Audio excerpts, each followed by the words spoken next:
Censorship is a big problem in today's world, and it is only getting worse every day.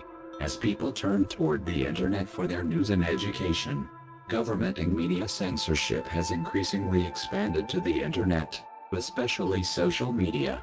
Censorship is frequently achieved by making false copyright claims.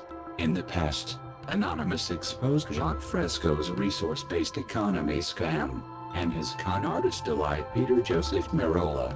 Many videos criticizing them and exposing them on camera were taken down. Critics also received death threats, stalking and extreme harassment. Much of the truth about these con artists has been censored due to false copyright claims. However, some videos still exist on the matter due to so many attempts at getting the truth out. Christopher Nemlicka and his attempted Humanity Party takeover of Anonymous is another example. I personally uploaded videos of him admitting that he was a liar who used lies to get his own way, justifying it by the claim that everyone lies anyway. This was only a short excerpt, and should have been covered by fair use laws. But all it took was a false copyright claim and my videos were taken down. Christopher Nemlicka made copyright claims on all his critics, and was easily able to have them all taken down, including a website dedicated to exposing him and his history of scams. These are just two examples out of many. False copyright claims are frequently used to censor criticism. Social media is rampant with it. Hate speech is another common tool used to censor the truth. Anyone can claim to take offense at what someone says, and because they take offense they can label it as hate speech. A liar, for example, can be offended at being exposed as a fraud, so they cry hate speech on their critic to get them censored. Anyone can cry hate speech without evidence, and the reported content gets automatically taken down, except for when it criticizes, with lies, straight white men. Criticism of straight white men is allowed to any extreme, but you aren't allowed to criticize anyone else, especially certain protected groups such as Islam, feminism and LGBT, and most especially if you have facts to back up your claims. Hate speech is a new concept used to violate freedom of speech in the false name of protecting freedom of speech. The right to criticize is the heart of freedom of speech. Graphic content is another common method of censoring criticism and the truth. Graphic content can be a legitimate method to censor part of a message, when the message contains nudity, profanity or violent mutilation. But the majority of messages that get censored don't contain any of this. They are simply labeled with graphic content, without basis. Different rules are applied to different people, depending not on the content of your message but your political affiliation.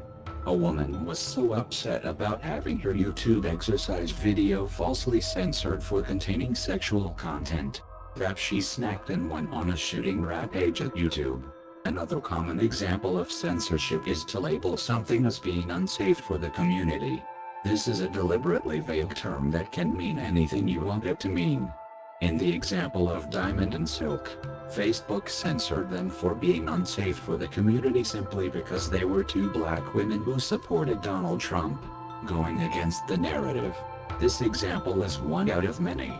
Anything at all can be labeled unsafe without a reason, and censored. Another common example of censorship is to label something racist, sexist or insert name phobic. You can run a website that shows IQ differences between races, and have your website taken down in the name of racism. You can criticize Islam on social media with quotes from the Quran commanding Muslims to rape children, and you will get banned for the trouble. Meanwhile, Muslims, feminists, LGBT and other corrupt ideologies are allowed to spread their toxic lies freely. Another common example of censorship is ghost banning, also known as shadow banning. This is common on social media. Anything you say appears on the screen to you, but not to anyone else or to only a limited audience. They ban you without telling you, and make it appear that you aren't banned so that you continue without knowing. This is an extremely cowardly and immoral tactic of covert censorship. Censorship is common and increasingly extreme. Censorship has a place, when the common sense rules of freedom of speech are being violated, such as libel and plotting genocide. But in most cases, censorship is being misused to violate freedom of speech in the false name of protecting freedom of speech. The truth is censored, while lies are allowed to run rampantly without contention. Only one side is allowed a voice. There is a toxic political narrative at play, and various industries have conspired to enforce and maintain a false narrative of history and present issues to control what the population thinks and believes. I have personally been censored repeatedly and to the extreme. So much of my information and ideas have been deleted from the internet. But I continue to fight against censorship and expose the truth. The reason why they target and censor people like me so rapidly is because the parasite narrative is collapsing and they are desperately trying to hold on to it. The parasites are winning the battle to control information, but losing the war to control our minds. It is critically important to push heavily against censorship, to expose liars, to debate everything and reveal the truth in the fire of debate. We are at war, a war between good and evil, truth and lies. The parasites will not yield without a fight. They will not fight fairly. They will lie, cheat and manipulate every step of the way. They are desperate because they are now fighting a foe in a war they know they cannot win.